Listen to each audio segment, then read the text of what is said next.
Hi video చూడండి మాట్లాడదాం.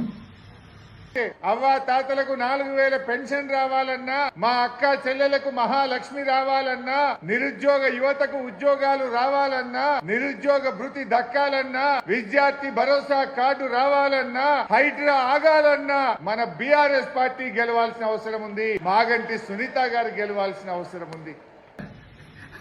హరీష్ రావు మాట్లాడుతుంటే నవ్వు వస్తుంది కదా. అవ్వతాతలకు పెన్షన్లు రావాలన్నా, నిరుద్యోగ భృతి రావాలన్నా, నిరుద్యోగులకు ఉద్యోగాలు రావాలన్నా, హైడ్రా ఆగాలన్నా కాంగ్రెస్ పార్టీని ఓడించాలంట, బీఆర్ఎస్ పార్టీని గెలిపించాలంట జూబ్లీ హిల్స్ ఎలక్షన్లో. అంటే ఇప్పుడు జూబ్లీ హిల్స్ ఎలక్షన్లో బీఆర్ఎస్ గెలిస్తే ఈ పెన్షన్లు, ఈ నౌకర్లు ఇవన్నీ జూబ్లీ హిల్స్ ఎమ్మెల్యే వాళ్ళ ఇంట్లోకి వెళ్ళి, హరీష్ రావు ఇంట్లోకి వెళ్ళి, లేకపోతే రామారావు ఇంట్లోకి వెళ్ళి, లేకపోతే హరీష్ రావు ఇంట్లోకి వెళ్ళి తీసుకొచ్చి ఇస్తాడు. ప్రభుత్వంలో ఉన్న ప్రభుత్వాన్ని పరిపాలిస్తున్న ముఖ్యమంత్రి రేవంత్ రెడ్డి గారు ఇవ్వలేడు ఇవన్నీ. పెన్షన్లు కానీ, రైతు బంధు కానీ, ఉద్యోగాలు కానీ, భరోసా కానీ ఇవన్నీ ముఖ్యమంత్రి రేవంత్ రెడ్డి గారు మాత్రం ఇవ్వలేరు. అంటే కాంగ్రెస్ పార్టీ గెలిచినా ఇవి ఇవ్వలేరు, బీఆర్ఎస్ మాత్రం గెలిస్తే ఇవన్నీ వస్తాయి. ఏం చౌకలరా బాబు, నోరు తెరిస్తే అన్ని పచ్చి అబద్ధాలేనా? ఇంకెంతకాలం ప్రజల్ని నమ్మిస్తారు? ఇంతేనా? మారారా? ఇంకా ఇంకొక మాట ఏమంటున్నాడు, గరీబోళ్ళ ఇండ్లు మావే కొలుస్తారా అంట. నీవు గరీబోడవరా నాయన. ఇవన్నీ కబ్జాలు చేసిన ప్రధాన సూత్రధాడు నువ్వే. మూసి పరివాహక ప్రాంతం మొత్తం కబ్జాలు చేయించింది నువ్వే, అమ్ముకున్నది నువ్వే. నోరు తెరిస్తే నిజాలు మాట్లాడవా? అబద్ధాలేనా? ఏం కర్మారా బాబు ఇది. ఇంకొక ఇలా బామాడితే మాట్లాడతాడు. ఒక్కసారి ఈ వీడియో చూడండి. ఇంకొక పని కూడా చేస్తున్నది కాంగ్రెస్ పార్టీ. నిన్న మనోళ్ళు తిరుగుతుంటే ఇది ఒకటి దొరికింది. ఒకటే ఇంట్లో 43 దొంగ ఓట్లు రాయించారు. మొత్తం కలిపి వేల సంఖ్యలో దొంగ ఓట్లు కూడా రాయించారు. కేటీఆర్ ఆరోపణలు తప్పని తేలాయి. కేటీఆర్ ఫిర్యాదుపై ఎన్నికల సంఘం అధికారులు ఫీల్డ్ విజిట్ చేసి క్లారిటీ ఇచ్చారు.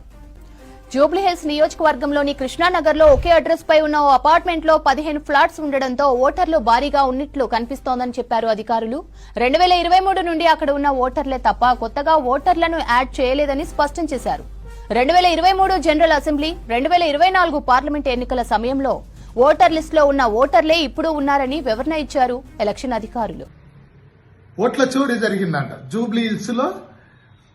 గత 2023 అసెంబ్లీ ఎలక్షన్ లో, 24 పార్లమెంట్ ఎలక్షన్ లో ఉన్న ఓటర్లు ఆ లిస్టు చూపించి, ఒక్క నిమిషం, ఏం పేరు ఆయన పేరు? కార్తీక్ అంట. కార్తీక్ అని చెప్పి 3 ఓట్లు ఉన్నాయంట. ఆయన పేరు చూపించి ఓట్ల చోరీకి పాల్పడుతుండ్రు, 20,000 ఓట్లు దొంగ ఓట్లు నమోదు చేసిండ్రు అంట. కేటీఆర్ డ్రగ్స్ మత్తులో ఉన్నావా ఏంట్రా బాబు? నీవు కూడా మీ బావలాగా నోరు తెరిస్తే అబద్ధాలు. అంటే మైకంలో ఉంటాయి కదా మీకు తెలిసేది. మీ అయ్యా తాగి మైకంలో ఉంటావు, నీవేవో డ్రగ్స్ తీసుకొని మైకంలో ఉంటావు. నీ బావనేమో ఇగో ఏంది ఇంట్లో బంగారం ఉంటే బంగారు తెలంగాణ అయిపోతుందా అని మీ బావని, మీ చెల్లానే.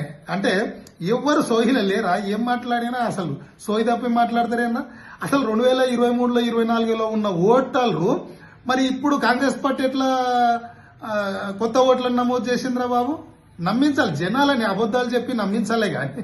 అరే మూర్ఖుడా, నీవు 10 ఏళ్ళ అధికారంలో ఉన్న కాన్స్టిట్యున్సీలో కాంగ్రెస్ పార్టీ వచ్చి ఓట్లు నమోదు చేసిందంటే 20,000 ఓట్లు. అది కూడా 2023కు 24కు ముందు నమోదు చేసిందా? ఏమన్నా సోయిందారా బాబు? పోండ్రా పోండి. ఎట్లా గెలవని పార్టీని పెట్టుకొని ఈ పార్టీ గెలిస్తే అన్ని ఇస్తుందంట, కాంగ్రెస్ గెలిస్తే ఏమి ఇయ్యదంట. పోండ్రా అయ్యా పోండ్రా. నవ్వుకుంటున్నారు జూబ్లీహిల్స్ జనాల్ని మిమ్మల్ని చూసి. గెలిచేది కాంగ్రెస్ పార్టీ, నవీన్ యాదవ్ గెలుస్తున్నాడు. అంటే ఏదో మేము సొంత సెల్ఫ్ డబ్బా, అంటే మేము ఇంకా బతికే ఉండమని చెప్పుకునికేనా ఇవన్నీ? మీరు చచ్చిన పాముతో సమానం. మిమ్మల్ని ఆల్రెడీ తెలంగాణ ప్రజలు కిలోమీటర్ల లోతు గుంతది పూర్తి చేసిండ్రు. ఇంకా మేమున్నాం అంటే ఎవరు నమ్ముతారా మీ సోది? పోండ్రా బాబు పోని. బాబా మరుదులు వేసుకొని పండుగపోండి. అక్కడ ఎలక్షన్ మందు తీసి పెట్టుకుని ఉంటారు కదా, కల్తీ మందు, డ్రగ్స్ తీసుకొని పండుగపోండి. Thank you.